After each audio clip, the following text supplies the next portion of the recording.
बजरंग बली का बस एक काम, श्री राम जय जय राम। बजरंग बली का बस एक काम, होठों पे राम नाम दिल में भी राम, लेके वो राम नाम सब करते काम। राम लक्ष्मण सिया जानकी, जय बोलो श्री हनुमान की।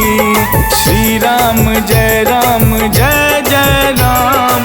बजरंग बली का बस एक काम, श्री राम जय जय राम।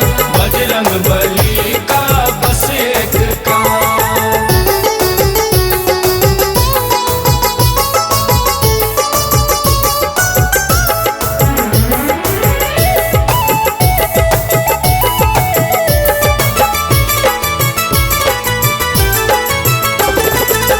राम में रमे रहते दिन रात खोए, प्रभु के चरण में जुड़े रहते हाथ जोड़े।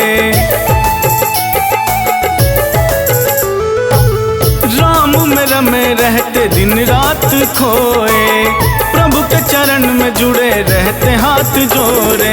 इनसे बड़ा भक्त कौन है राम का, न है और न होगा बजरंगी नाम का।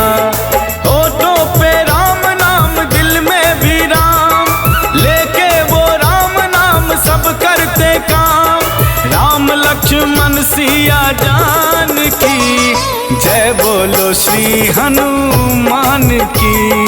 श्री राम जय जय राम। बजरंग बली का बस एक काम, श्री राम जय जय राम। बजरंग बली का बस एक काम।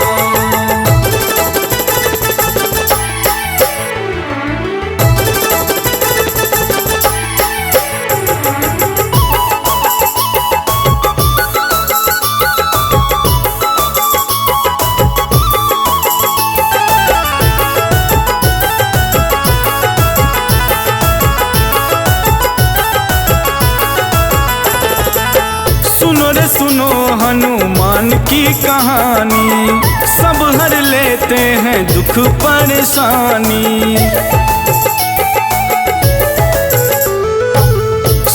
सुनो हनुमान की कहानी, सब हर लेते हैं दुख परेशानी। राम नाम का करते हैं ये पढ़ाई, सुनो रे सुनो सब मेरे भाई। होठों पे राम नाम दिल में भी राम, लेके वो राम नाम सब करते काम।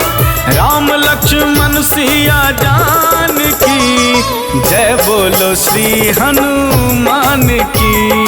श्री राम जय जय राम। बजरंग बली का बस एक काम, श्री राम जय